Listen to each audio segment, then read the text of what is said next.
Join us for a tale of courage and healing as we follow Letitia's journey from an abusive relationship to finding safety and new beginnings on a remote farm. This powerful story explores trauma, recovery, and the blossoming of unexpected love in the most challenging circumstances. Before we begin this story, comment below where you're watching from. The night was dark and moonless as Letitia ran down the empty street, her footsteps echoing against the pavement. At 26, she should have been living her best years. Instead, she was running for her life, a small backpack bouncing against her back, containing everything she could grab in the 5 minutes she had to escape. "Just keep moving," she whispered to herself, fighting back tears. Her bruised cheek still throbbed from Eduardo's last outburst. The influential city councilman and rising political star had promised her the world 3 years ago. What he delivered instead was a prison of fear and pain. Tonight had been different.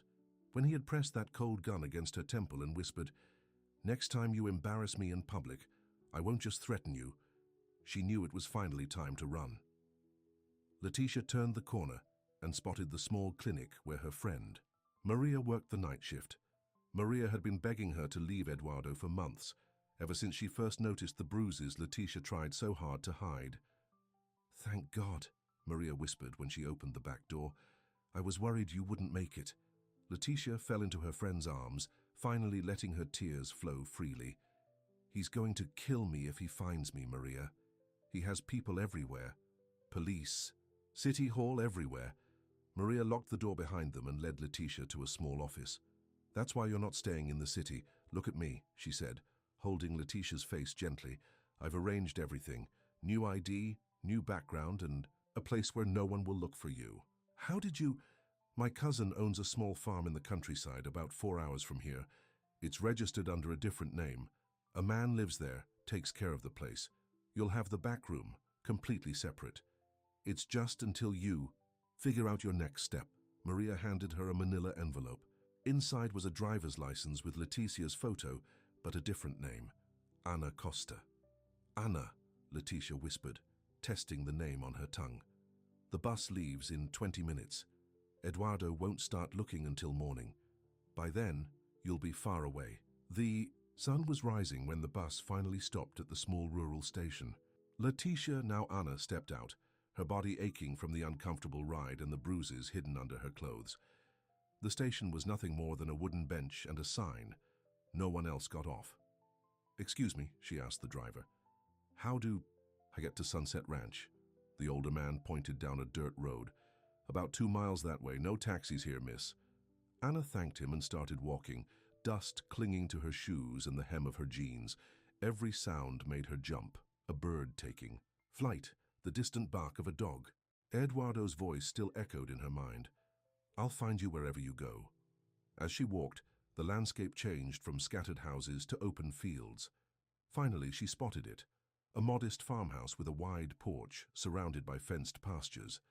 A few horses grazed in the distance, and chickens pecked at the ground near a red barn.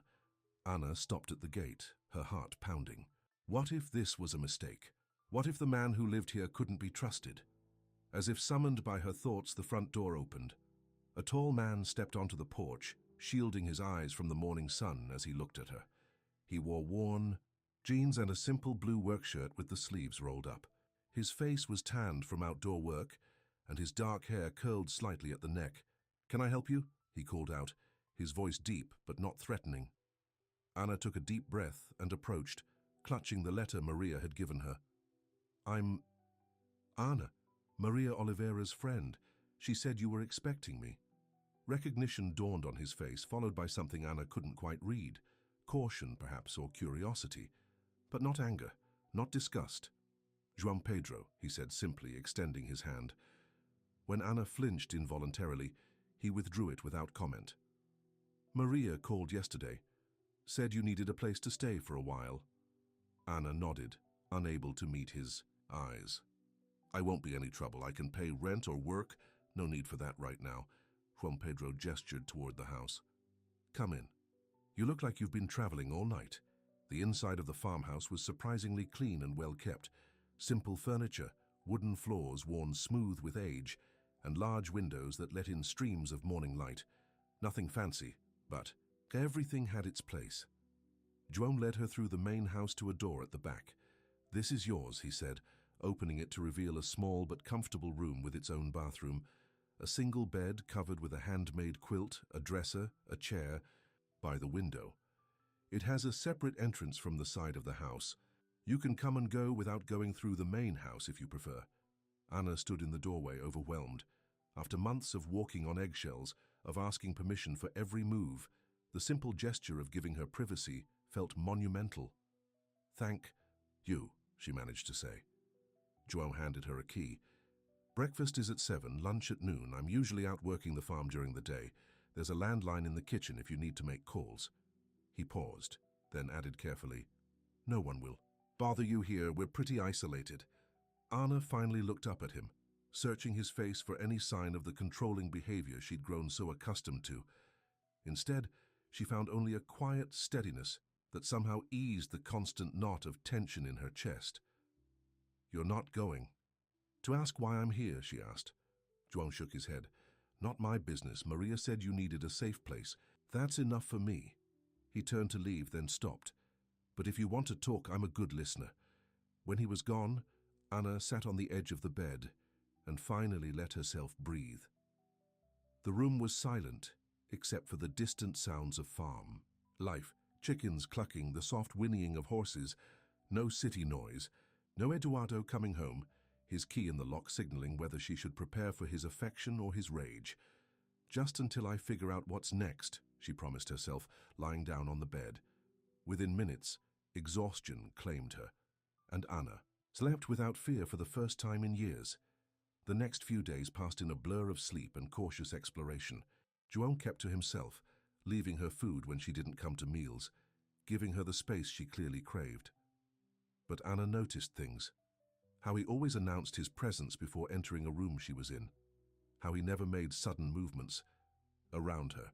How his voice remained even and calm. On her fourth morning at the farm, Anna woke early and found herself drawn to the kitchen by the smell of fresh coffee. Joan sat at the table reading a farming magazine, but he quickly stood when she entered. "Good morning," he said. "Coffee?"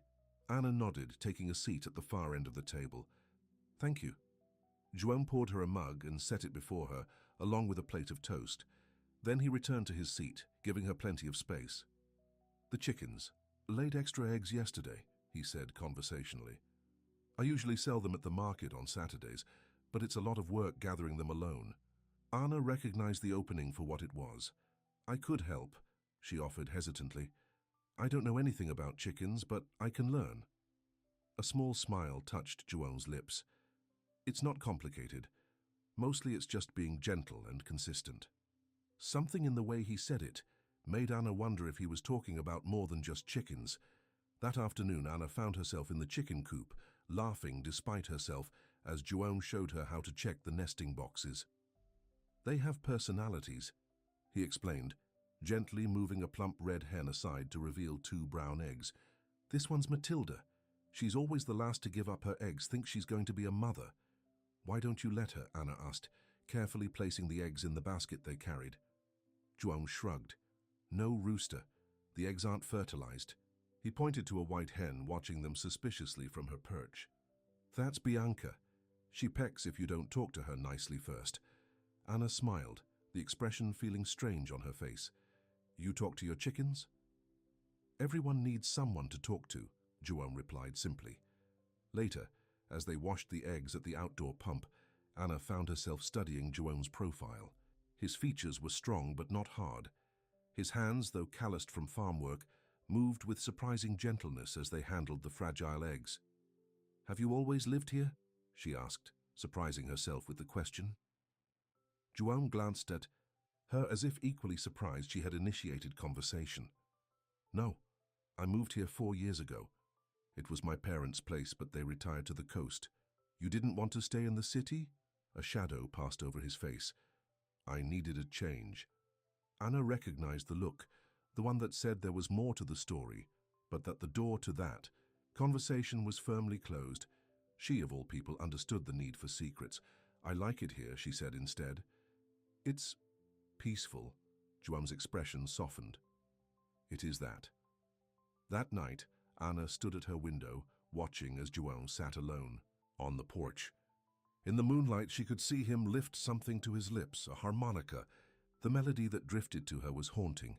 Filled with a longing she understood too well, she found herself wondering what had brought this quiet, gentle man to this isolated place. What was he hiding from, or what was he trying to forget? 2 weeks passed, and Anna settled into the rhythm of farm life. She learned to collect eggs without frightening the hens, to make bread from the simple recipe João taught her, to feed the horses that grazed in the pasture. The work was physical but satisfying, leaving her pleasantly tired at the end of each day. Most importantly, she learned to stop flinching at sudden movements, to speak without first calculating how her words might be received, to sleep through the night. João never pressed her for information. He simply existed alongside her, solid and reassuring. Sometimes they worked in companionable silence. Other times, he told her stories about the animals or the neighboring farms. He never asked why she jumped at loud noises, or why sometimes she got that faraway look that meant she was back in her old life, in Eduardo's grip. One evening, after a day spent repairing fence posts, they sat on the porch steps eating bowls of stew. The sunset painted the sky in brilliant oranges and pinks, and a cool breeze carried the scent of wildflowers. "You're good with the horses," João commented, "especially Thunder. He doesn't usually take to strangers." Anna smiled, thinking of the black stallion that had indeed seemed to favor her. "I rode a little as a girl before—" She stopped, suddenly aware she was about to reveal something of her past. João didn't push. Instead, he said, "Music was my thing. Before." Anna looked at him, curious. "The harmonica and piano. There's one inside covered up. Haven't played it much since coming here." "Why not?" João set his empty bowl aside. "Some things remind you too much of what you've lost." The simple honesty of his words resonated deep within Anna. Before she could stop herself, she asked, "What did you lose, João?" For a long moment he was silent, staring out at the darkening fields. Finally he said, "My brother. Lucas was 19. I was driving the night of the accident." The pain in his voice was so raw, so familiar, that Anna reached out instinctively, placing her hand on his arm. "I'm sorry." João looked down at her hand, then up at her face. It was the first time she had voluntarily touched him. "Some days are better than others," he said quietly. They sat in silence as the first stars appeared. Anna thought about how pain shaped people, how it had twisted Eduardo into something cruel and controlling, but how it had seemingly given João a gentle understanding that she had never encountered before. "I was with someone," she found herself saying, her voice barely above a whisper. "Someone who hurt me, that's why I'm here." The admission hung in the air between them, the first thread of her true story exposed. João nodded once, accepting her words without demanding more. "You don't have to run anymore," he said. "Not here." Anna wanted to believe him. In that moment, watching the stars come out beside this man who carried his own grief so quietly, she almost did. But later that night, when the house was dark and silent, Anna stood again at her window. The peace she had begun to feel now battled with the cold reality she couldn't escape.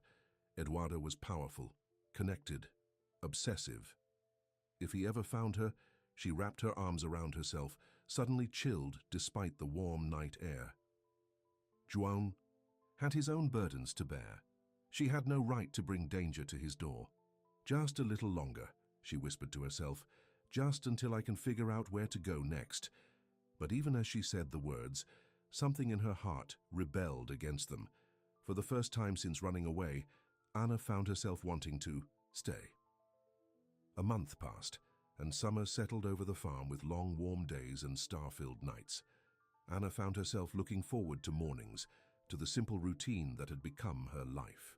Wake at dawn, help João with breakfast, tend the chickens, work in the small vegetable garden she had started behind her room. The cuts and bruises Eduardo had left on her body had faded, though the ones on her heart were slower to heal. One morning, as Anna hung laundry on the line behind the house, she caught herself humming. The realization stopped her mid-motion, clothespin in hand. When was the last time she had felt comfortable enough to make noise without thinking? With Eduardo, even breathing too loudly could trigger his rage. "That's a pretty tune," João said, approaching with a basket of tools. He always made sure she heard him coming, his footsteps deliberately heavy on the path. Anna blushed, suddenly self-conscious. "I didn't realize I was humming." "My mother used to sing that song while she worked," João said, setting down his basket to help her with a heavy bedsheet that flapped in the breeze. Together they stretched it across the line. It's good to hear music around the place again. Their hands brushed as they secured the last clothespin, and Anna felt a flutter in her chest that had nothing to do with fear. She stepped back quickly, confused by her reaction. "I need to check on the bread," she said, hurrying toward the house. Inside, the kitchen, Anna pressed her hands against the cool countertop, trying to steady her breathing. What was happening to her? This flutter, this warmth when João was near, it was both wonderful and terrifying. Wonderful because it reminded her she was still alive, still capable of feeling something besides fear. Terrifying because getting close to anyone meant risking everything. What if Eduardo found her? What if he hurt João just to punish her? The oven timer buzzed, startling her from her thoughts. Anna removed the golden loaf of bread and set it on the rack to cool, just as João had taught her. Its yeasty aroma filled the kitchen, bringing a sense of accomplishment. Such a simple thing, making bread. Before coming here, her cooking had been limited to whatever would please Eduardo's unpredictable appetite. "That smells amazing," João said from the doorway, careful not to come in until she acknowledged him. Anna turned and managed a smile. "It's the recipe you showed me. But you've improved it. Mine was never that perfect." He leaned against the doorframe, keeping his distance, as if sensing her earlier discomfort. "Listen, I need to go into town for supplies. Do you need anything?" Town. The word sent a chill through Anna. Town meant people, questions, the possibility of someone recognizing her, no matter how far they were from the city. João noticed her expression. "You don't have to come, I'll be back before dark. Could you get some more yarn for the blanket?" Anna had been learning to knit from an old book she found on the shelf, another small pleasure Eduardo would have mocked. "Sure thing. Any particular—" "The color. Blue," she said, thinking of how the blue of the sky here seemed deeper than she'd ever noticed before. "Like your shirt." Something flickered in João's eyes. Surprise, maybe, or pleasure. "Blue it is." After he left, driving away in his old pickup truck, Anna found herself wandering through the main house. She rarely spent time here when João was gone, preferring the security of her own small room. But today, something drew her further in. The Tia's living room was simply furnished but comfortable, with a worn leather sofa and bookshelves lining one wall. Photos in wooden frames caught her attention. João younger and smiling broadly, his arm around a boy who shared his features, but with a wilder, more carefree expression. Lucas, she guessed, the brother he had lost. In another photo, an older couple stood in front of the farmhouse. João's parents, surely. They had his same steady gaze, his same quiet dignity. Anna moved deeper into the house, finding herself in a room she hadn't entered before. Sunlight streamed through gauzy curtains, illuminating a baby grand piano in the corner. A white sheet covered it, just as João had mentioned. Without thinking, Anna approached and gently lifted the edge of the sheet, revealing gleaming black wood beneath. Her fingers hovered over the keys, not quite touching. What beautiful music had once filled this room? What memories were locked inside? This silent instrument? Anna lowered the sheet and stepped back, feeling like an intruder. As she turned to leave, something on the wall caught her eye, a framed concert program. She moved closer to read it. João Pedro Mendes, Piano Soloist National. Symphony Orchestra performing Chopin's Concerto No. 1 in E minor. The date was 5 years ago. Anna stared at the program, trying to reconcile the accomplished pianist in the description with the quiet farmer who now shared his breakfast table with her. How much had they both lost? How much had they left behind? By the time João returned, the sun was setting. Anna had dinner ready, a simple stew simmering on the stove, fresh bread sliced on the cutting board. She heard his truck before she saw it. the familiar rumble of its engine strangely comforting now. "Something smells great," João said, setting down several bags of supplies on the kitchen table. His hair was windblown, his face slightly flushed. "Hungry?" Ana nodded, serving the stew while João put away the groceries. This too had become their routine, sharing the work without discussion, moving around each other with increasing ease. He pulled out a small paper bag and handed it to her, "The yarn you asked for." Inside was not one but 3 skeins of soft blue yarn, exactly the shade she had described. Ana ran her fingers over the soft material, touched by his thoughtfulness. "Thank you," she said softly. They ate dinner at the kitchen table, João telling her about his trip to town, careful to keep his stories light and impersonal. He never pressured her for details about her past, so Ana tried to offer the same courtesy. But tonight something had shifted. Perhaps it was finding the piano, seeing a glimpse of the man João had been before. "I saw the piano today," she said, suddenly interrupting his story about old Mr. Gomes at the feed store. João's fork paused halfway to his mouth. He set it down slowly. "Did you play it?" "No. Just looked." Ana hesitated, then added, "I saw the concert program too. You were a soloist." João was quiet for so long that Ana worried she had crossed some invisible boundary. Finally he said, "I was, in another life." "Why did you stop?" He rubbed a hand across his jaw, his eyes distant. "After the accident, music reminded me too. Much of Lucas, he was always my biggest fan, came to every performance." A sad smile crossed his face. "Even the terrible early ones when I was just learning." "I'm sorry," Ana said. "I shouldn't have—" "No, it's okay." João's eyes met hers. "It's been a long time since I talked about it, maybe too long." They finished dinner in silence, but it wasn't uncomfortable. Later, as they washed dishes side by side, João asked, "Did you ever play any instrument?" Ana shook her head. "I wanted to learn guitar once. My father started teaching me, but then he left and—" She trailed off, surprised at herself for sharing even this small piece of her past. "And?" João prompted gently. Ana focused on drying a plate, avoiding his gaze. "My mother remarried. My stepfather didn't like noise in the house."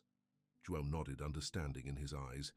He didn't press for more, but simply said, "Well, if you ever want to learn something, let me know." That night, Ana sat on her bed, working on her knitting with the new blue yarn. Her thoughts kept returning to João, to the quiet strength in his hands, to the pain he carried without letting it turn him bitter, to the way he always made sure she felt safe. She had never known a man like him before. Eduardo had been charming at first, showering her with expensive gifts and grand gestures. But his love, if it could be called that, was possessive, demanding, suffocating. Every kindness came with a price. Every gift was a chain. João asked for nothing. He simply gave space, respect, understanding. And somehow that was more dangerous to Ana's carefully guarded heart than Eduardo's passionate obsession had ever been. Saturday morning arrived hot and humid, promising a scorcher of a day. João mentioned at breakfast that he needed to check on a fence at the far end of the property where a tree had fallen during the last storm. "Want to ride out with me?" he asked. "It's cooler on horseback than walking, and you've gotten pretty good with thunder." Ana hesitated. The far pasture meant being even more isolated, alone with João for hours. Not that she feared him. Quite. The opposite. She was starting to fear how much she didn't fear him. "You don't have to," João added quickly, noting her hesitation. "Just thought you might enjoy the ride." "I would," Ana decided suddenly. "Let me change into something better for riding." An hour later, they were trotting across the wide pasture, the tall grass brushing against the horse's legs. João rode a dappled mare named Star, while Ana had indeed bonded with Thunder, the black stallion who seemed to have accepted her completely. The morning sun felt good on Ana's face, and the rhythmic movement of the horse beneath her brought back memories of happier times, of riding lessons when she was a girl, before money got tight, before her mother met the man who would become her controlling stepfather, the first man to teach Ana that love and fear often came packaged together. "You ride like you were born on a horse," João commented, as Anna easily guided Thunder around a fallen log. "My grandfather had horses," she explained. "Not as beautiful as these, but he taught me the basics when I was little." Another piece of herself offered up, a small gift of trust. They reached the damaged fence around mid-morning. Joanne dismounted and tied Star to a tree in the shade, then helped Anna down from Thunder. His hands were strong and steady at her waist, lifting her effortlessly. When her feet touched the ground, he didn't immediately step back, and for a breathless moment they stood close enough that Anna could see the flecks of gold in his brown eyes. Joanne cleared his throat and moved away first, leading Thunder to the shade beside Star. "This shouldn't take too long," he said, retrieving tools from his saddlebag. Anna followed him to the fence, where a large oak had crashed through the top rails. "Can I help?" Joanne handed her a hammer. "You can hold the rails in place while I secure them." They worked well together, Anna steadying the wood while Joanne drove nails with sure, strong strokes.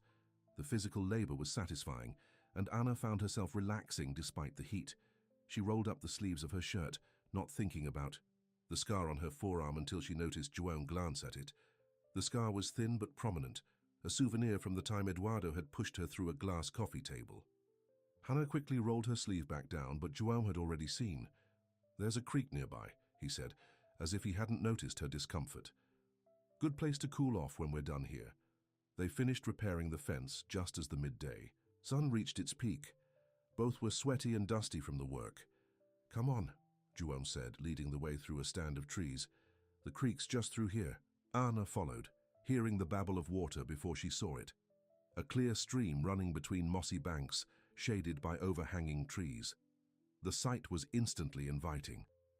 Joanne knelt at the edge and splashed water on his face and neck. "Go ahead," he said, moving aside to give her room. "It's the best feeling on a hot day like this."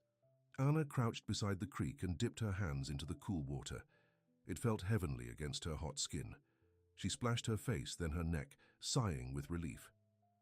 "My brother and I used to swim here as kids," Joanne said, settling on a large rock nearby. "Drove our mother crazy coming home soaking wet and covered in mud." Anna smiled at the image. "You must miss him a lot, every day," Joanne said simply. "Lucas was full of life, always laughing, always ready for the next adventure." He picked up a flat stone and skipped it across the water. He was going to be a veterinarian, had just finished his first year of college when... He trailed off, unable to complete the sentence. Anna sat beside him on the rock, close but not touching. "What happened? The night of the accident?" João was silent for so long that Anna thought he wouldn't answer. When he finally spoke, his voice was rough with emotion. "We'd been to a concert in the city. I was driving us home. It was raining and a truck swerved into our lane on the highway. His hand unconsciously moved to his left side, where Anna guessed he had been injured. I don't remember much after the impact. Woke up in the hospital 3 days later. Lucas never woke up at all." Anna reached for his hand then, her smaller one covering his. "It wasn't your fault." João turned to look at her, surprise and gratitude in his eyes. "That's what everyone said. But he was my little brother. I was supposed to protect him." Raw honesty in his voice broke something open in Anna. Without thinking, she said, "I know what it's like to blame yourself for something you couldn't control." João turned his hand to hold hers properly, his calloused fingers gentle against her skin. "Whatever happened to you, Anna, I hope you know it wasn't your fault either." For the first time since she'd arrived at the farm, Anna felt tears building. Not tears of fear, but of a deeper grief, of recognition. João saw her, really saw her, with all her broken pieces, and he didn't turn away. They sat by the creek for a long time, hands clasped, sharing the kind of silence that heals rather than hurts. When they finally rode back to the farmhouse, something had changed between them. A deeper understanding, a bridge across their separate pains. That evening, storm clouds gathered over the farm, bringing a welcome break from the heat. Anna and João sat on the covered porch, watching lightning flash in the distance as they sipped cold lemonade. "Storm's coming in fast," João observed as the wind picked up, bending the tops of the distant trees. Anna nodded, drawing her knees up to her chest in the porch swing. Once, storms had terrified her, not because of the weather itself, but because Eduardo's moods often darkened with the sky, as if the atmospheric pressure affected his temper. But here, beside João, she felt only a pleasant anticipation, a cozy sense of being sheltered and safe. The first fat raindrops hit the roof just as João went inside to secure the windows. Ana remained on the porch, watching the curtain of rain advance across the fields. Thunder rumbled closer now. João returned with a quilt, which he offered to Ana. It gets chilly once the rain starts. She accepted it gratefully, wrapping it around her shoulders. João sat beside her on the swing, careful to leave space between them. Together they watched as lightning illuminated the landscape in brief, brilliant flashes. "I've always loved storms," João said. "The power of them, the way they clear the air." Ana nodded, understanding exactly what he meant. "It's like nature reminding us who's really in charge." A particularly bright flash of lightning was followed almost immediately by a deafening crack of thunder. Ana startled, instinctively moving closer to João. He didn't comment on it, simply adjusted his position to accommodate her. "I should check on the horses," he said as the rain intensified. "They get nervous during storms." "I'll come with you," Ana offered, surprising herself. The old Ana would have stayed safely indoors, away from the turbulent weather, but she had changed these past weeks, grown stronger, more confident. They dashed through the downpour to the barn, arriving soaked despite the short distance. Inside, the horses nickered nervously as another thunderclap shook the building. João moved from stall to stall, speaking soothingly to each animal. Ana followed his example, stopping at Thunder's stall. The black stallion tossed his head anxiously. "It's okay, boy," she murmured, reaching up to stroke his neck. "Just a little noise. Nothing to be afraid of." João appeared at her side, watching with approval. "You have a way with him. He trusts you." "I trust him too," Ana said, realizing as she spoke that it was true. She had learned to trust again, not just the horse, but João as well. It had happened so gradually she hadn't noticed until now. They settled on a bench near the barn door, listening to the rain pound on the roof above them. The earthy scent of hay mingled with the fresh smell of rain blowing in through the half-open door. "Can I ask you something?" João said after a while. When Ana nodded, he continued, "Your name, is it really Ana?" The question caught her off guard. She looked at him sharply, fear immediately rising in her chest. "Why would you ask that?" João's expression remained calm, non-threatening. "Sometimes when you're deep in thought, you don't respond right away when I say it, like you're not used to hearing it." Ana looked down at her hands, twisted together in her lap. João was observant, more so than she had realized. Should she tell him the truth? Could she trust him with her real name, her real story?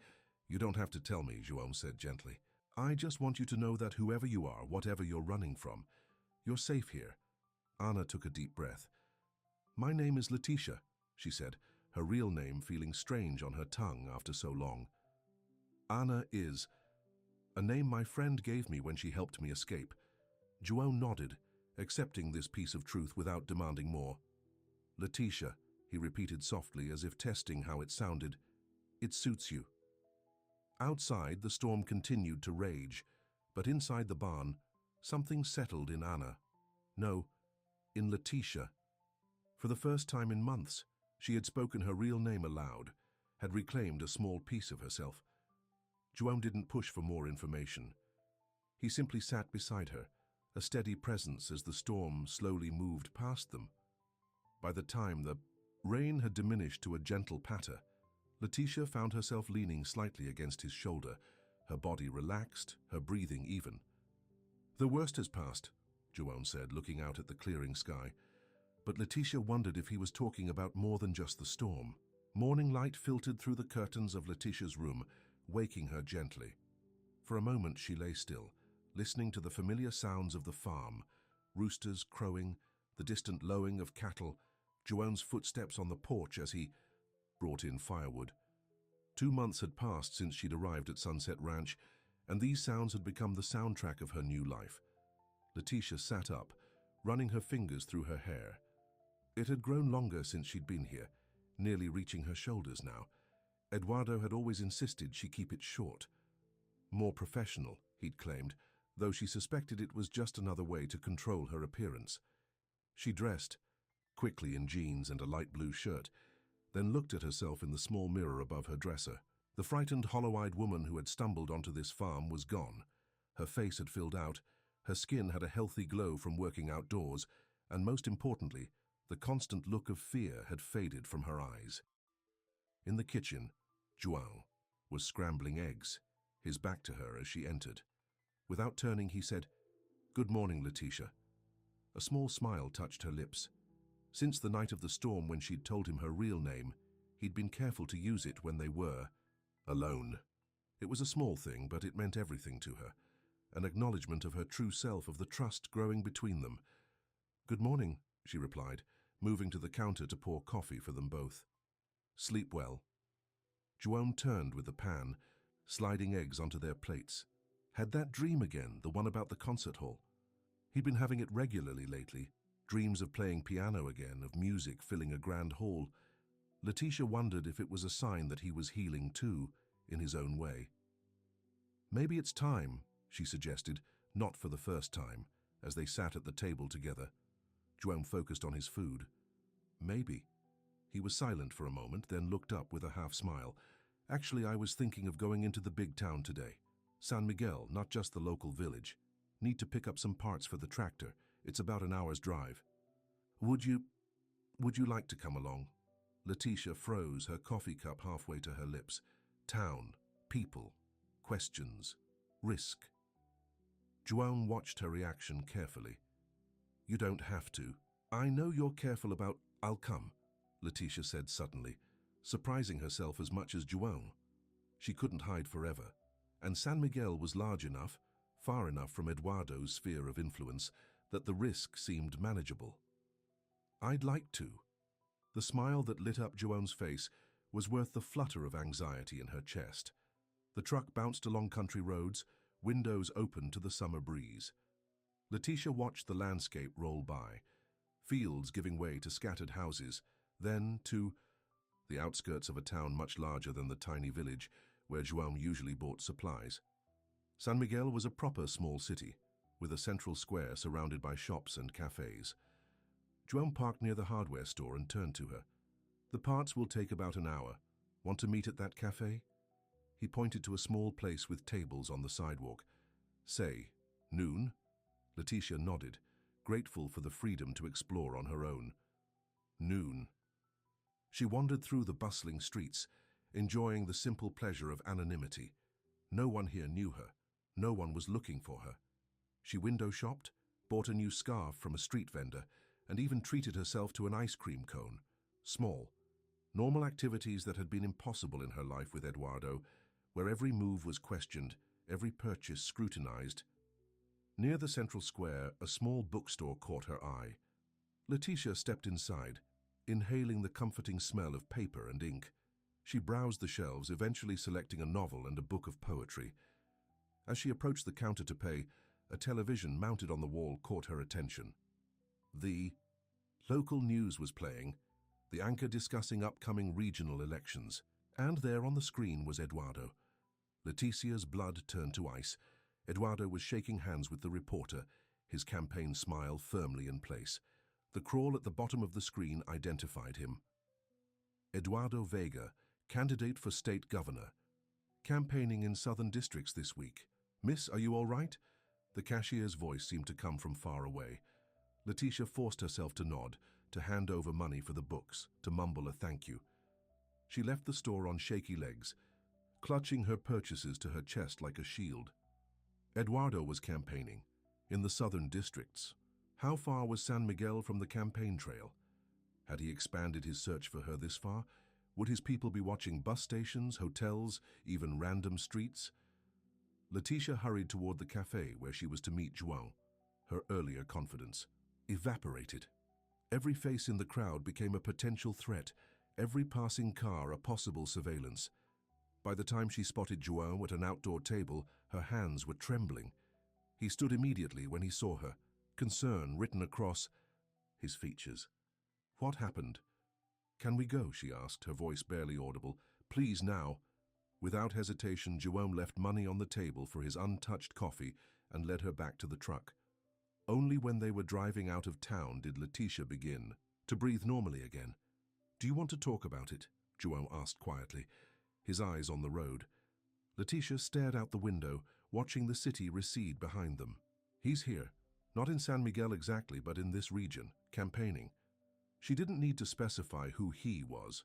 Jerome's hands tightened on the steering wheel. "Did anyone see you? Recognize you?" "I don't think so, but his people could be anywhere." Letitia turned to him, fear etched in her face. "Jerome, if he finds me, if he finds out where I've been staying—" "He won't," Jerome said firmly. "And even if he did, I wouldn't let him hurt you. Not ever again." The fierce protectiveness in his voice both comforted and frightened Letitia. "You don't know him, what he's capable of. He has connections, police, local government. And now, he's running for governor. If he wins, then we'll deal with that if it happens." Jerome reached across the seat and took her hand, squeezing it gently. "Right now you're safe. We'll be more careful, that's all." Letitia wanted to believe him. As the farm came into view, its familiar buildings a haven in the late afternoon light, she almost did. That evening, Letitia sat on her bed, the book of poetry unopened beside her. Her earlier panic had subsided, replaced by a heavy resignation. She had been fooling herself these past weeks, playing at having a normal life. The truth was she would never be free of Eduardo, not as long as he had power, not as long as he was determined to find her. A soft knock on her door startled her from her dark thoughts. "Letitia, are you all right?" Jerome's voice was concerned, but respectful as always. "Come in," she said after a moment. Jerome opened the door but remained in the doorway, giving her space. He held a steaming mug. "I made that tea you like. Thought it might help." The simple kindness almost undid her. Letitia accepted the mug, wrapping her cold fingers around its warmth. "Thank you." Instead of leaving, Jerome hesitated. "May I?" he asked, gesturing to the edge of the bed. When Letitia nodded, he sat, keeping a careful distance between them. "I've been thinking about what happened today, about him." Letitia stared into her tea, unable to meet Jerome's eyes. "I should leave. It's not safe for you if I stay." "Look at me," Jerome said gently. When she did, the steadiness in his gaze anchored her. "This is your home now, for as long as you want it to be. I'm not afraid of this man." "You should be," Letitia whispered. "Tell me," Jerome said. "Tell me who he is, what he did to you. All of it." Letitia took a deep breath. She had never told anyone the full story, not even Maria, who had seen the bruises but not the deeper wounds. But Jerome deserved to know what kind of danger he might be in because of her. "His name is Eduardo Vega," she began, her voice barely audible. "I met him 3 years ago at a charity event. I was working as an event coordinator. He was already in politics, city council, with ambitions for higher office." She took a sip of tea, steeling herself to continue. "He was charming, attentive, sent flowers to my office every day for a week until I agreed to have dinner with him." A bitter smile crossed her face. "I thought I was so lucky. A handsome, successful man interested in ordinary me." Jerome's expression darkened, but he remained silent, letting her tell the story at her own pace. "Things moved quickly. He wanted me to quit my job, said a man in his position needed a partner who could focus on supporting his career. Before I knew it, I was living in his house, planning his campaign events, hosting dinners for his political allies." Letitia set the mug down, her hands beginning to tremble again. "The control was so gradual I hardly noticed. First, it was suggestions about my clothes, my hair. Then it was checking my phone, questioning where I'd been, who I'd talked to." Jerome's jaw tightened, but he didn't interrupt. "The first time he hit me, it was after a dinner party. I'd talked too long to one of his donors, a younger man. Eduardo waited until everyone left, then accused me of flirting, of embarrassing him." Letitia closed her eyes, the memory vivid despite her efforts to bury it. "He slapped me so hard I fell against the wall. Then he cried, apologized, said the campaign was stressing him out. Said it would never happen again. But it did," Jerome said softly. Letitia nodded. It always does, doesn't it? Each time was worse than the last. Each time, I believed his apologies less. But leaving seemed impossible. He controlled everything. My money, my friends, even my identification. He had me followed when I left the house. How did you get away? João asked. My friend Maria, the nurse who sent me here. She saw the bruises when I ended up in the emergency room after he pushed me down the stairs. I said I fell, but she knew. Leticia wrapped her arms around herself as if warding off a chill. She helped me plan a little at a time. Got me new ID, saved money from her own paychecks for me. Her voice caught. I might never have found the courage to actually leave if he hadn't put a gun to my head that night. He said it so calmly. João, like he was discussing the weather. Said next time I embarrassed him, he wouldn't just threaten. João stood abruptly, turning away, his hands clenched into fists. Leticia could see the tension in his shoulders, the effort it took for him to control his anger. I'm sorry, she whispered. I should never have brought this danger to your door. João turned back to her, and the raw emotion in his eyes took her breath away.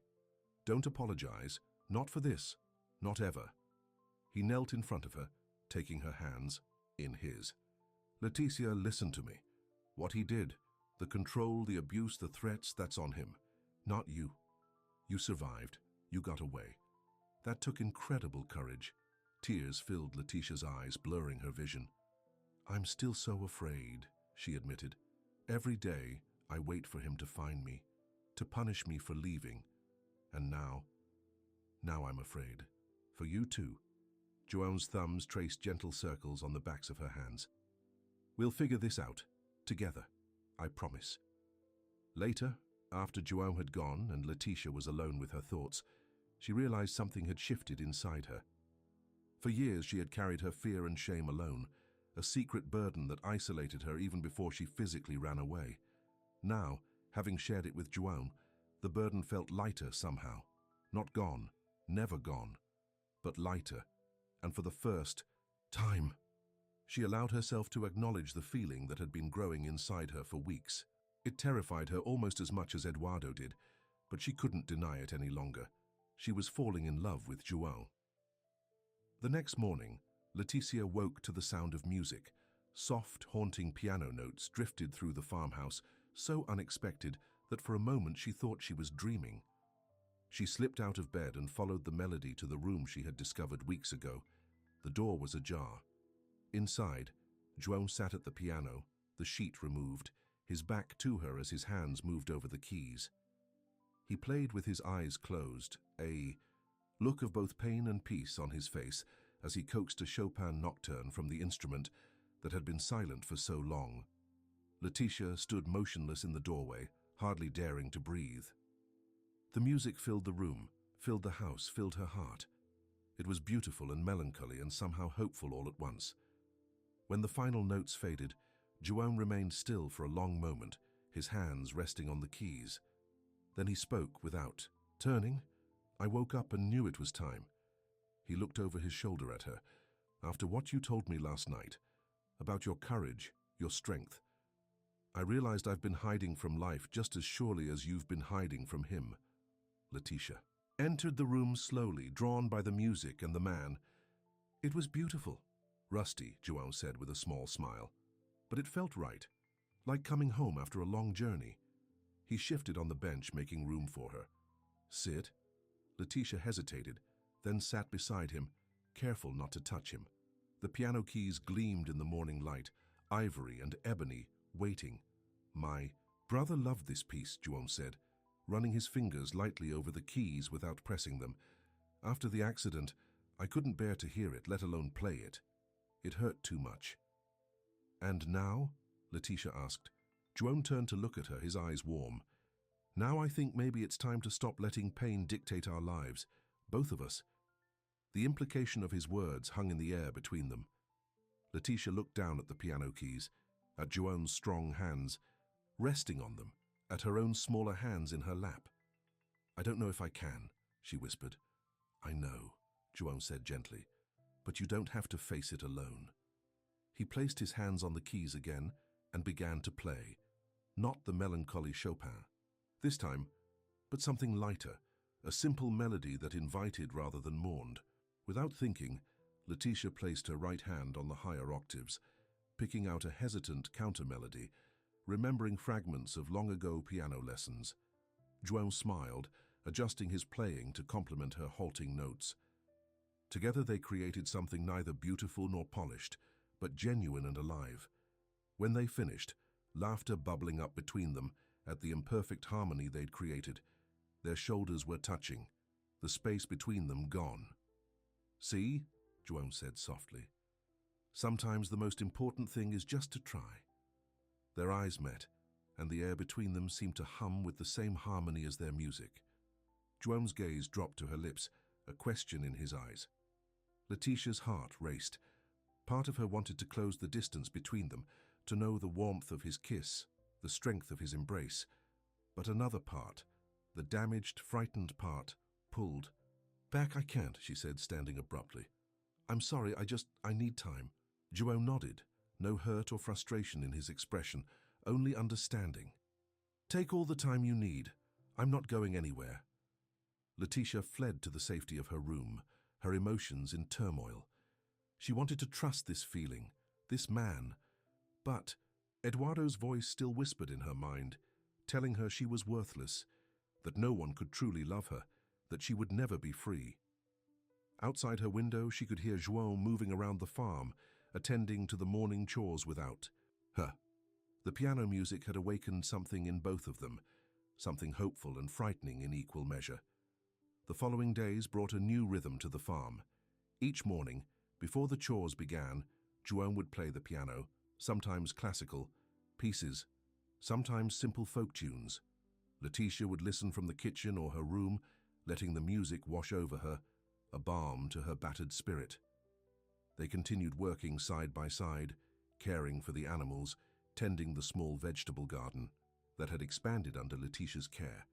But now there was a new awareness between them, an unspoken current of feeling that neither could deny any longer. João never pushed. He didn't mention their moment at the piano, didn't try to kiss her again. But Letitia caught him watching her, sometimes with a tenderness that made her breath catch. One evening, as they sat on the porch after dinner, watching fireflies dance above the fields, João said casually, "I called my parents today." Letitia looked at him in surprise. In all her time at the farm, she'd never known him to contact his family. "How are they?" "Good. Happy to hear from me." He glanced at her. "I told them about you." Letitia stiffened. "What did you tell them?" "Just that I have a friend staying at the farm. Someone important to me." João's gaze was steady, honest. "I didn't share anything that would put you at risk, Letitia. I would never do that." She relaxed slightly. "What did they say?" A smile touched his lips. "My mother said it was about time. I had some good company. Asked if you liked to cook, typical mum stuff." Letitia smiled despite her concerns.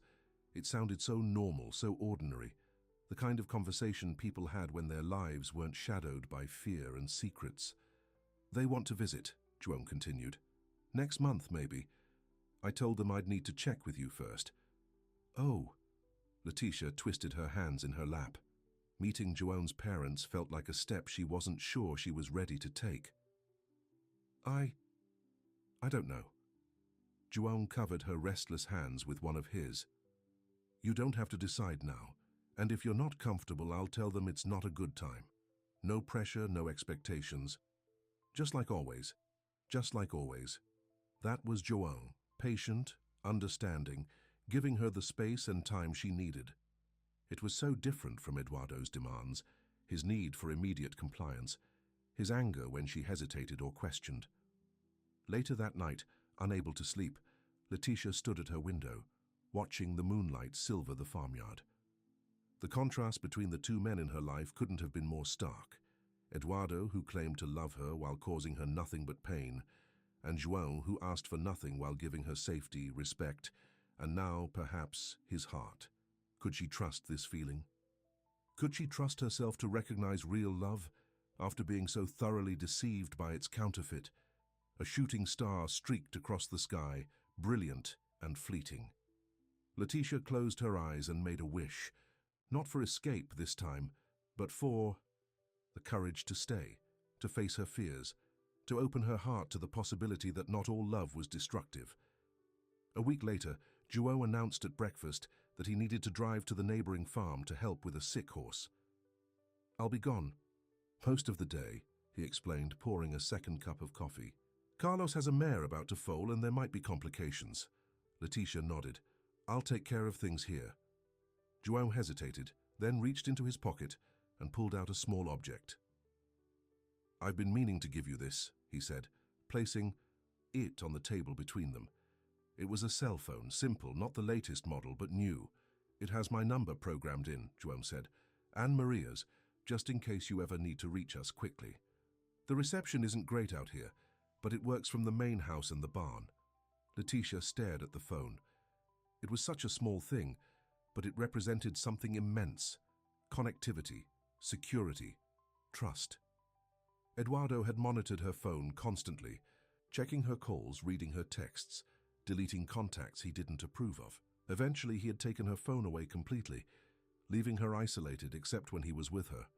"Thank you," she said, her voice thick with emotion as she picked up the phone. João stood, gathering his hat and keys. "I should be back before dark, but if anything comes up, call. Oh, and the feed delivery might come while I'm gone. Just have them leave the bags by the barn like usual." After he left, Leticia went about her morning chores, the new phone tucked securely in her pocket. It was a beautiful day, the kind that made the farm look like something from a painting. Green fields stretching to the horizon, blue sky overhead, butterflies dancing around the wildflowers that bordered the garden. She was hanging laundry on the line behind the house when she heard a car approaching. The feed delivery, she thought, moving around to the front of the house. But the vehicle coming up the drive wasn't the usual delivery truck. It was a sleek black sedan, the kind government officials drove. Leticia froze, her heart hammering against her ribs. It could be nothing, someone lost, looking for directions, or it could be everything she feared. The car stopped in front of the house and a man in a dark suit emerged from the driver's side. He wasn't Eduardo. This man was older, heavier, with grey at his temples. But something about his methodical movements, the way he surveyed the property, sent chills down Leticia's spine. She retreated to the porch, one hand on the front door handle, ready to flee inside if necessary. Her other hand closed around the phone in her pocket. "Good morning," the man called, approaching with a professional smile that didn't reach his eyes. "I'm looking for the owner of this property." "He's not here," Leticia replied, fighting to keep her voice steady. "Can I help you?" The man reached into his jacket and withdrew a small leather wallet, flipping it open to reveal a badge. "Detective Marcos Rivera, State Police." "And you are?" "Ana," Leticia said automatically, falling back on her false identity. "Ana Costa, I work here." Detective Rivera's eyes narrowed slightly. "Mind if I ask you a few questions, Miss Costa? It won't take long." Every instinct screamed at Leticia to run, to hide, to call João. But she knew that acting suspicious would only make things worse. She forced a neutral expression. "What's this about?" "Just routine inquiries," Rivera said, climbing the porch steps. He stood too close, invading her space in a way that felt deliberate, intimidating. "We're conducting checks on all the remote properties in the area. Campaign security, you understand. Councilman Vega will be holding a rally nearby next week." Eduardo. Eduardo was coming here, not to the farm specifically, but to the area. Close enough that his security team was checking isolated properties, close enough to find her if they looked hard enough. "Oh?" Leticia said, hoping her terror didn't show on her face. "I don't follow politics much." Rivera studied her face intently. "You look familiar, Miss Costa. Have we met before?" "I don't think so," Leticia said, forcing herself to meet his gaze, despite the fear churning in her stomach. "I keep to myself, mostly." Rivera pulled out a small notepad. "And how long? Have you worked here?" "A few months." Leticia's mind raced. Was he really a detective, or one of Eduardo's private security people with a fake badge? Either way, she was in danger. "And the owner, what was his name again?" "João Pedro Mendes," Leticia said, seeing no reason to lie about that. "He's helping at a neighboring farm. Today. A veterinary emergency." Rivera made a note, then looked past her to the house. Mind if I have a look around? Standard procedure. I'm afraid I can't authorize that, Letitia said, surprising herself with her steadiness. You'd need to speak with Mr. Mendez directly or bring a warrant. A flash of annoyance crossed Rivera's face, quickly masked. Of course. Perhaps I'll come back when Mr. Mendez is here. He handed her a business card. If you think of anything unusual in the area, strangers, suspicious activity, give me a call. Letitia took the card, her fingers numb. I will. She remained on the porch, watching as Rivera returned to his car. He sat there for a moment, speaking into a radio or phone, before finally driving away. Only when the dust from his departing car had settled did Letitia allow herself to collapse onto the porch steps, her whole body shaking. They were looking for her. Maybe not specifically, yet, but they were looking. And they had come to the farm. How long before they made the connection? How long before Eduardo himself came to see the woman his detective thought looked familiar? With trembling hands, Letitia pulled out the phone João had given her. She had to warn him, had to tell him what had happened. But as she dialed his number, another thought struck her with devastating clarity. As long as she stayed, João was in danger too. Eduardo wouldn't hesitate to hurt anyone who had helped her, who had hidden her. She couldn't bear the thought of João suffering because of her. She ended the call before it connected. There was only one choice, really. The same choice she had made that night when she fled the city, with nothing but a backpack. She had to run. Again. Now, before João returned, before she lost her courage. Wiping tears from her cheeks, Letitia hurried to her room and grabbed her backpack. She stuffed it with clothes, the little money she had saved from selling eggs and vegetables at the local market, and the new ID Maria had given her. Then she wrote a note, her handwriting shaky but determined. João, they came looking today, a detective asking questions. It's not safe for you if I stay. I can't bear the thought of bringing danger to your door after all you've done for me. Please don't try to find me. Be safe. Be happy. You've given me back something I thought was lost forever. Belief that good men exist in this world. Thank you for everything. L. She placed the note on the kitchen table, where he would be sure to find it. Then, with a last look around the farm that had become her haven, her home, Letitia shouldered her backpack and headed for the main road, tears blurring her vision, but her steps determined. Better to leave now, on her terms, than to wait until Eduardo found her. Found them. Better to carry the memory of João's kindness, his gentle strength, his unspoken love, than to watch it destroyed by Eduardo's vengeance. The road stretched before her, hot and dusty under the afternoon sun. Letitia walked, not knowing where she was going, only that she had to get far away from Sunset Ranch, for João's sake even more than her own. Behind her, the farm grew smaller in the distance until it disappeared around a bend in the road. Only then did Letitia allow herself to stop, to lean against a tree at the roadside, to truly feel the weight of what she was leaving behind, not just safety and comfort, but possibility. The chance at a life she had barely dared to imagine, a life with someone who saw her, valued her, perhaps even loved her. I'm sorry, she whispered, the words carried away by the wind. I'm so sorry, João. Then she straightened her shoulders and continued walking, each step taking her further from the man who had begun to heal her broken heart, and closer to an uncertain future where she would be alone once more. The afternoon sun beat down mercilessly as Letitia walked along the dusty road. She had been walking for hours, her water bottle now empty, her legs aching with each step. A few cars had passed, but she had ducked behind trees or bushes each time, afraid that one might contain Detective Rivera, or worse, Eduardo himself. Her mind kept returning to the farm, to the chickens that needed feeding, to the half-finished blankets she'd been knitting to João, especially to João. Had he returned home yet? Had he found her note? Was he angry, hurt, or perhaps relieved to have the complication of her presence removed from his life? No, she couldn't believe that last part. João had been nothing but kind, supportive, patient.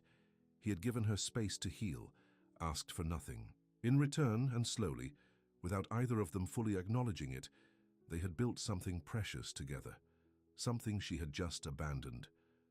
It was the only choice, she whispered to herself, wiping sweat from her forehead.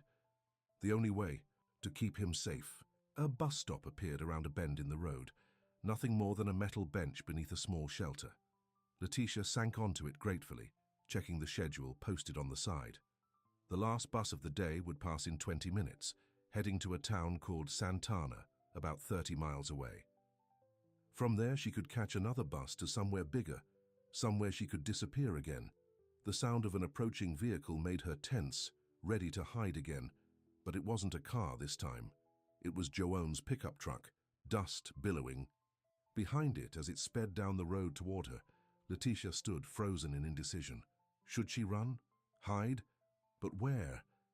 The open fields offered no cover, and the bus stop was the only structure in sight. The truck screeched to a halt beside the bus stop, and Joanne leaped out, his face a mask of worry and relief. "Letitia," he called, rushing toward her. "Thank God I found you. How did you—" she began, but he cut her off, his words tumbling out rapidly. "Maria called right after you left.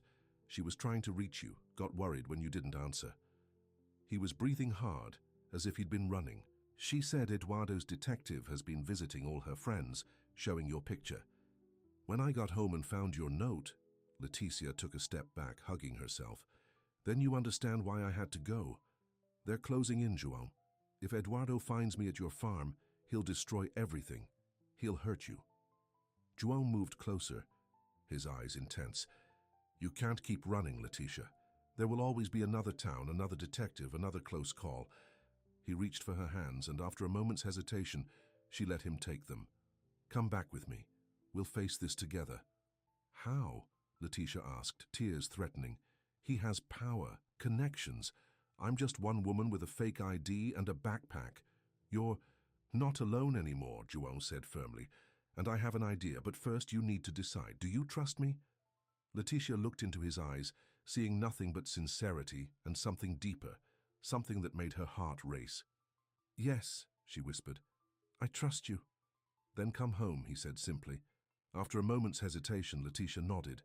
Joanne led her to the truck, opened the passenger door for her, and soon they were heading back towards Sunset Ranch, the setting. Sun casting long shadows across the fields. "What's your idea?" Letitia asked finally, breaking the silence that had settled between them. Joanne glanced at her, then back at the road. "I think it's time to stop hiding and start fighting." Eduardo's power comes from his public image, right? His reputation as an upstanding politician? Letitia nodded slowly. His image is everything to him. It's why he was so careful to hide the abuse, makeup artists before public appearances, private doctors when things got really bad. "Then that's his weakness," Joanne said, a determined set to his jaw. "The truth. Your truth." Letitia felt a chill despite the warm evening. "You want me to go public? Tell everyone what he did?" "Not everyone, not yet." Joanne turned the truck onto the familiar dirt road leading to the farm. "First, we need evidence, allies, a plan. Maria's already working on it. And my cousin Luis is a lawyer in the city. He specializes in domestic violence cases." "A lawyer?" Letitia repeated, stunned. "Joanne, I can't afford—" "He owes me a favor," Joanne interrupted. "A big one. And he hates men who abuse power almost as much as he hates men who abuse women." As the farmhouse came into view, its windows glowing golden in the twilight, Letitia felt a weight lift from her shoulders. Not completely. The fear was still there, the knowledge that Eduardo was searching for her, but now she wasn't carrying it alone. "One day at a time," Joanne said softly, as if reading her thoughts. "Tonight we're safe. Tomorrow we start fighting back." The next morning, Letitia woke to the now familiar sound of Joanne playing the piano. But this time the melody wasn't melancholy or hesitant.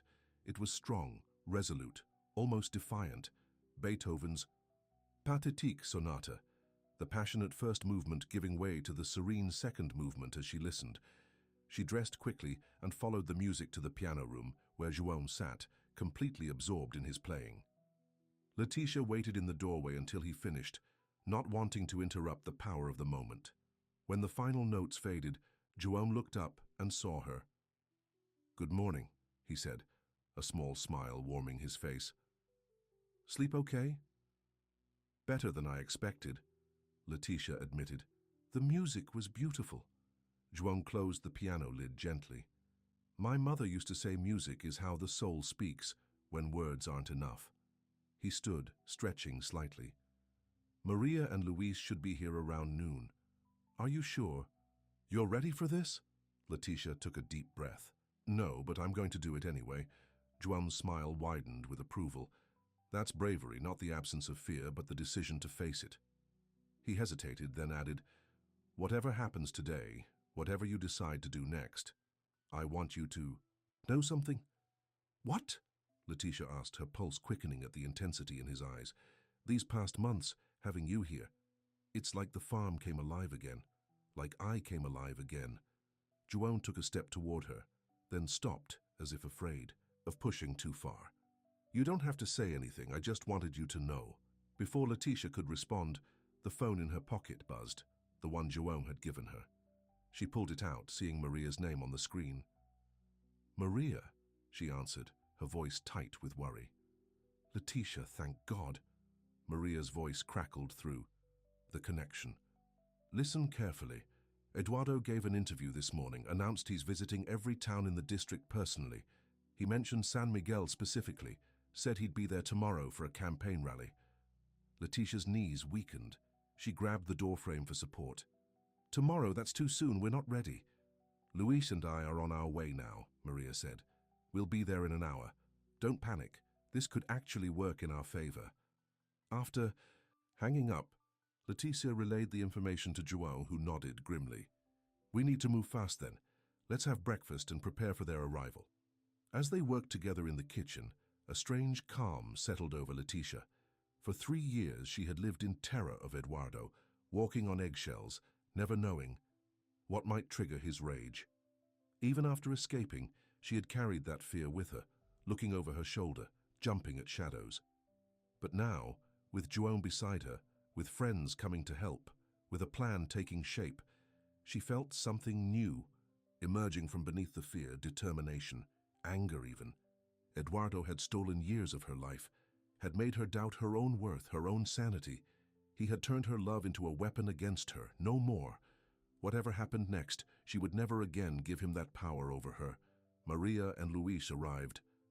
Shortly before noon, the sound of their car bringing Letitia and Joan to the front porch.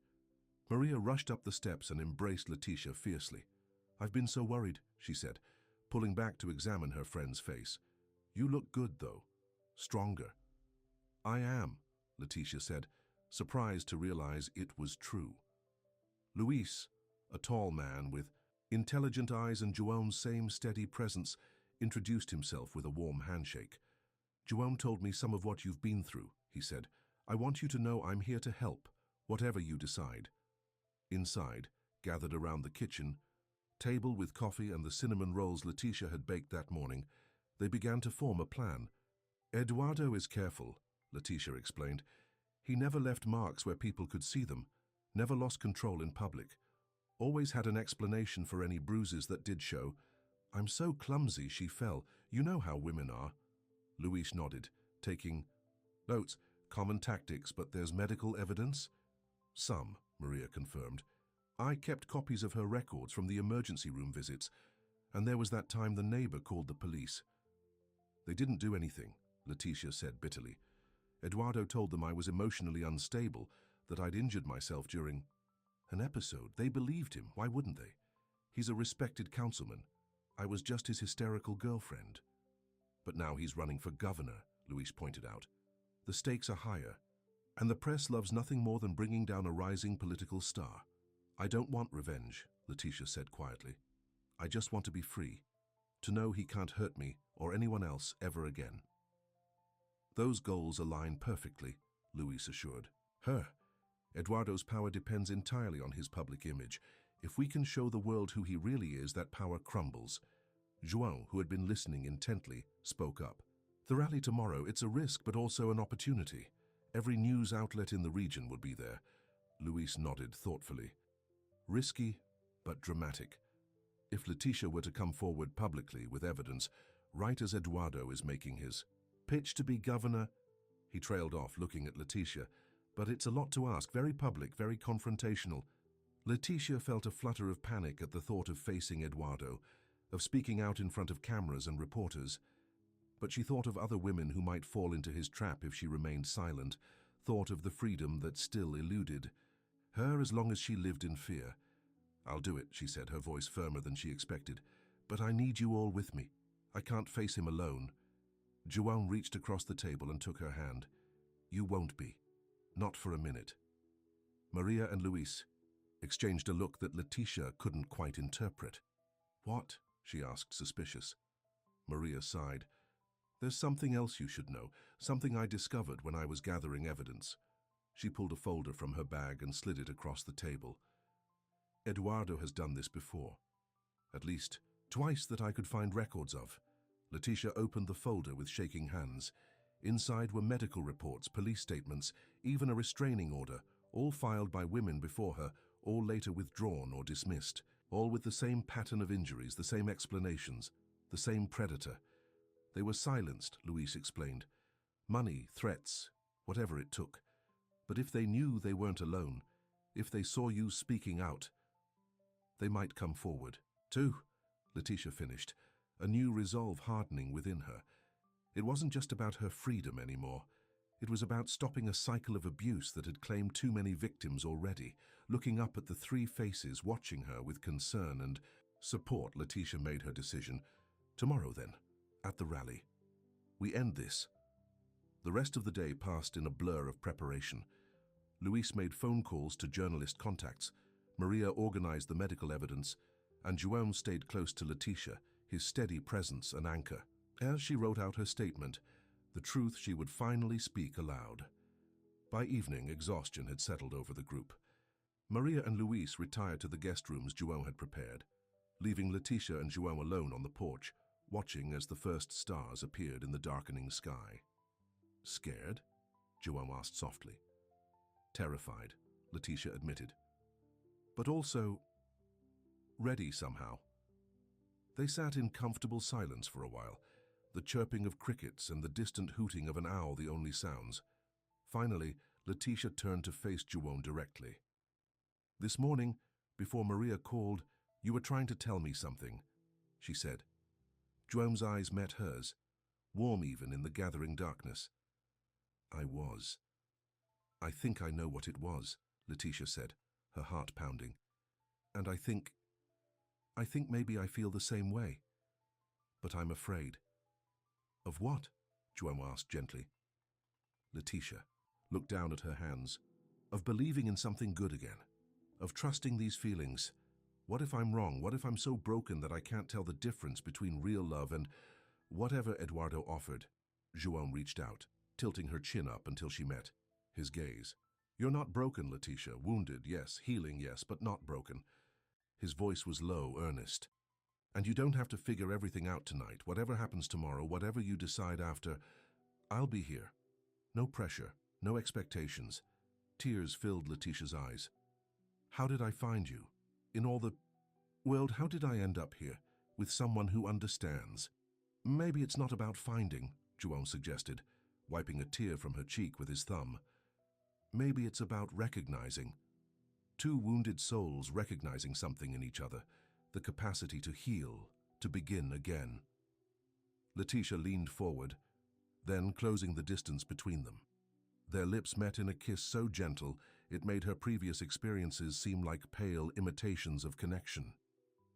João's hand cradled her face as if she were precious, fragile, not in the way Eduardo had made her feel fragile, like something flawed that might break at any moment, but like something valuable that deserved care.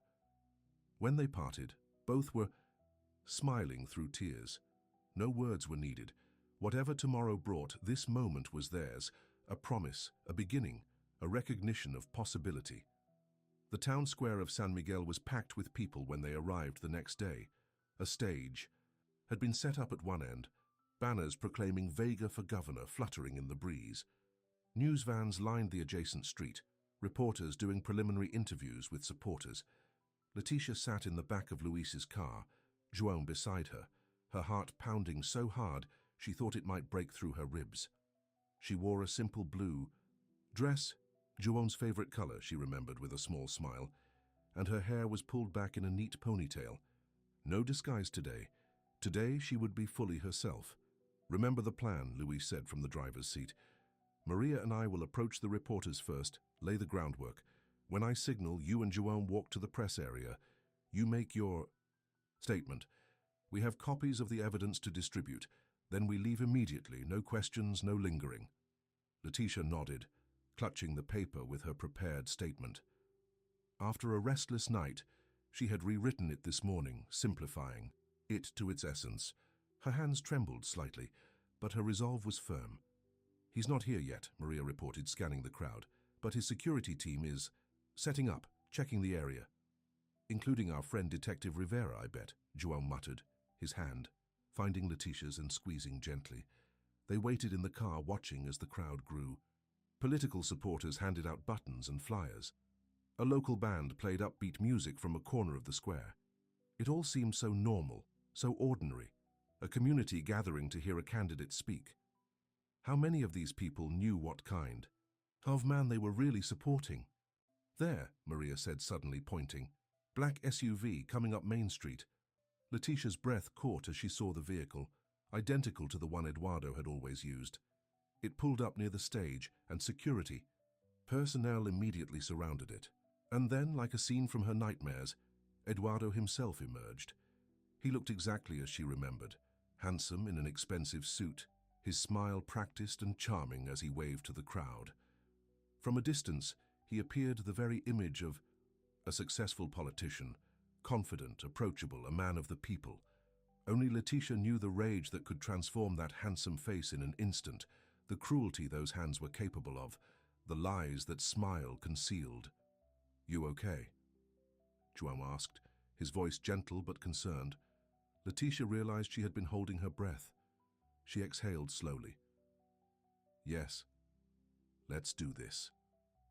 Luis and Maria exited the car first, moving purposefully toward a group of reporters setting up near the stage. Letitia watched as Luis spoke to them, showing them something in a folder, the evidence they had compiled. Several of the reporters looked up sharply, their professional interest clearly piqued. On stage, Eduardo was greeting local officials, shaking hands, preparing for his speech. He had no idea what was coming. Luis looked back toward the car and nodded. It was time. Juwon stepped out first, then opened Letitia's door and offered his hand. She took it, drawing strength from his touch, and together they walked toward the press area, where Maria and Luis had now gathered a small cluster of interested reporters. "Ms. Vega will make a brief statement," Luis was saying as they approached. "We have documentation to support everything she's about to tell you." The reporters turned as Letitia and Juwon arrived, cameras immediately focusing on her face. A murmur ran through the small group, recognition from some, confusion from others. "That's Eduardo Vega's ex-girlfriend," one reporter whispered to another. "She disappeared months ago." Letitia took a deep breath and unfolded her statement, but as she looked at the words she had so carefully prepared, she realized they weren't necessary. She knew what she needed to say. "My name is Letitia Vega," she began, her voice stronger than she expected.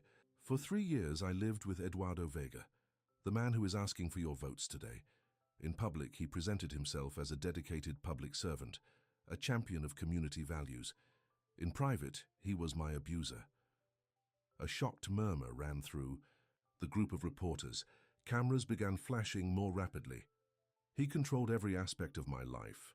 What I wore, who I spoke to, when I could leave the house. When I displeased him, he punished me physically.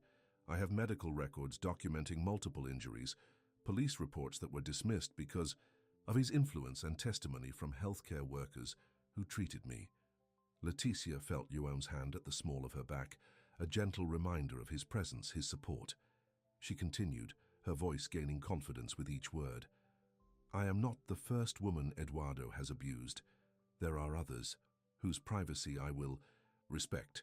But they too have provided evidence that forms a pattern spanning years, a pattern that disqualifies this man from any position of public trust or authority." On the stage, Eduardo had noticed the commotion near the press area. He paused in his conversation, frowning as he tried to see what was happening. Letitia knew the moment he recognized her. His face froze, then darkened with barely contained fury. I escaped Eduardo's control 4 months ago, fearing for my life after he threatened me with a gun. I have been hiding since then, but I refuse to hide any longer. I refuse to let fear silence me while this man seeks even greater power. Eduardo was moving now, descending from the stage, signaling to security personnel who began pushing through the crowd toward the press area.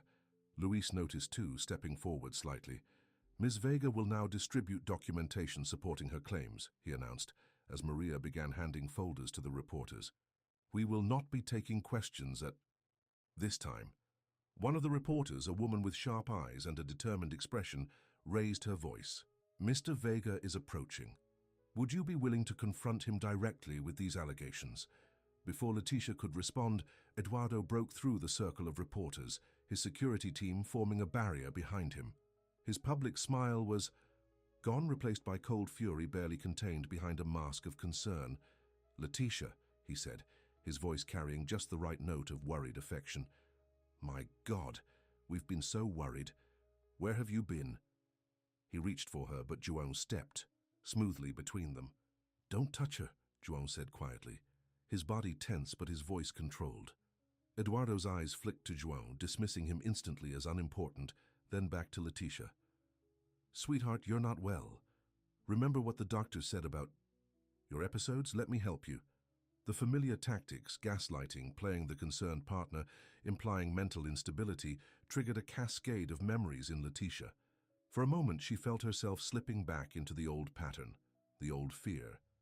But then she looked at Eduardo, really looked at him, and saw something she had never noticed before. He was afraid.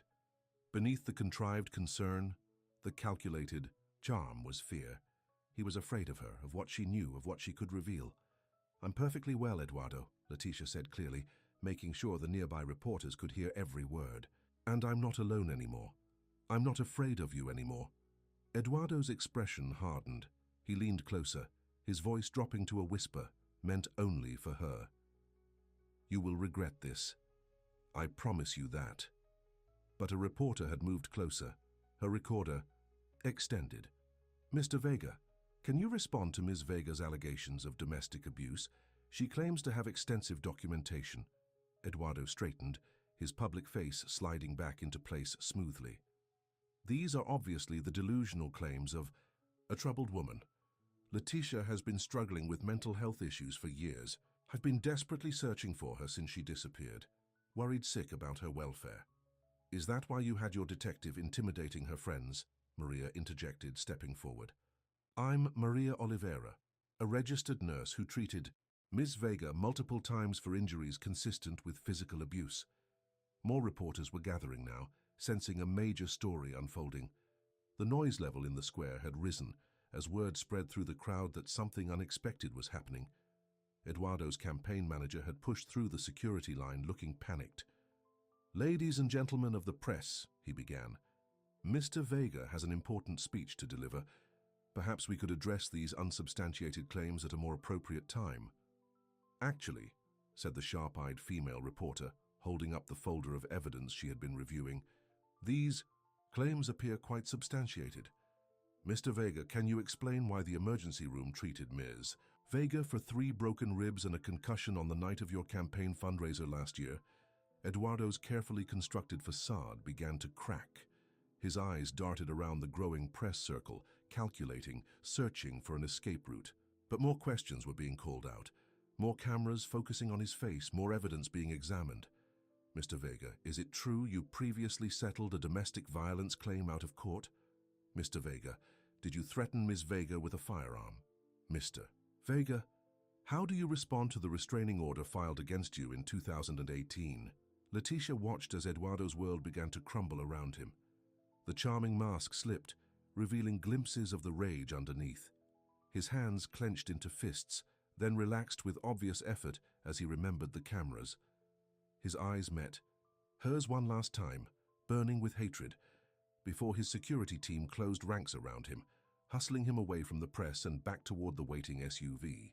I think we're done here, Luis said quietly to Leticia and João. "The press has what they need. Let's go before things get chaotic."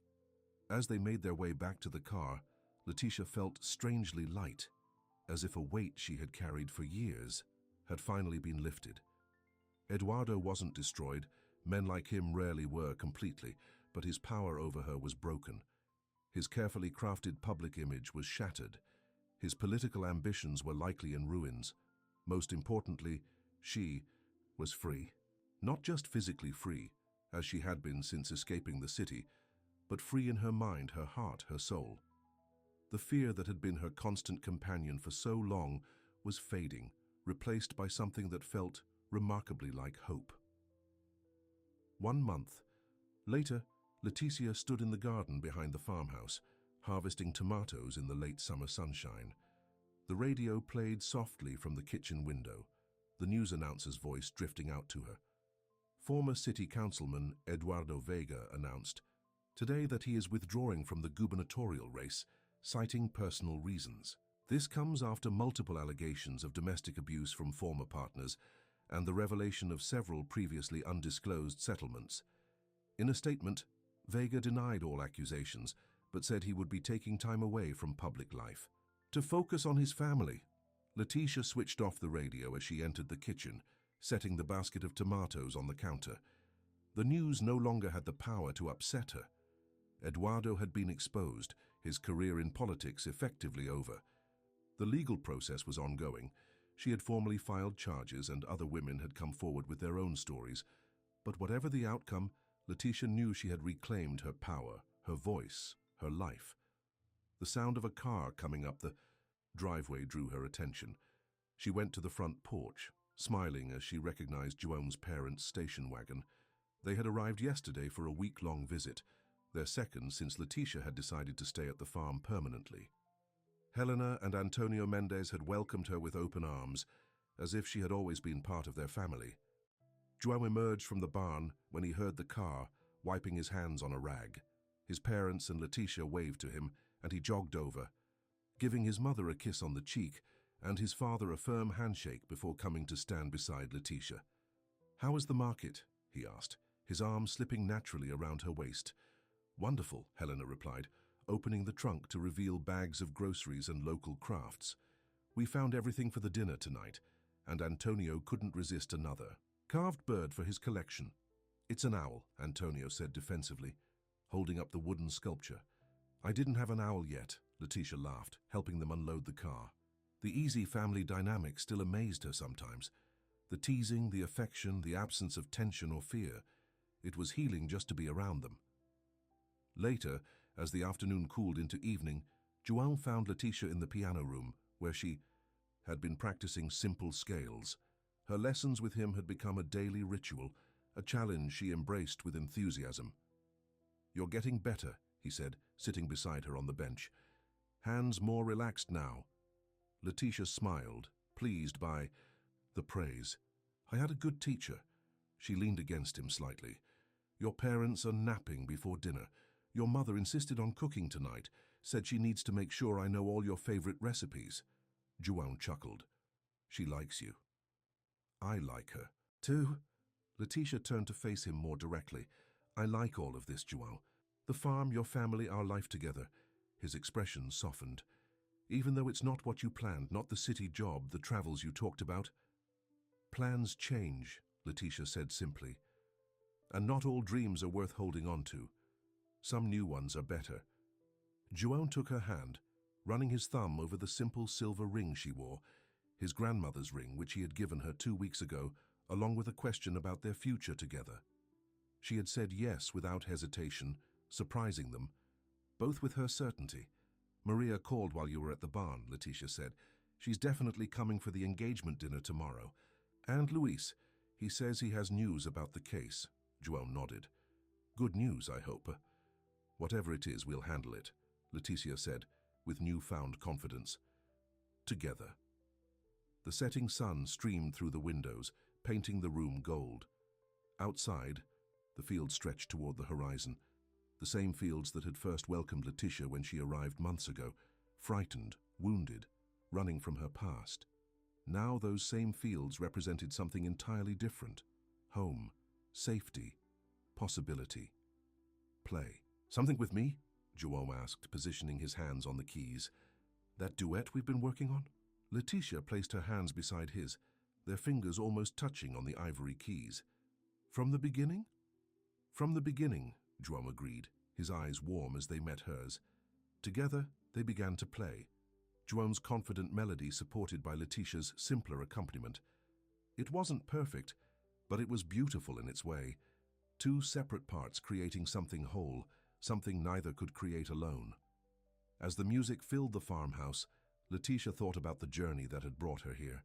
The pain she had survived, the courage she had found, the love that had blossomed in the most unexpected place. She had arrived as a woman in hiding, escaping in silence and fear. She would go forward as herself, her voice reclaimed, her heart open to the future that waited beyond the horizon. The music swelled and Leticia smiled. This was just the beginning.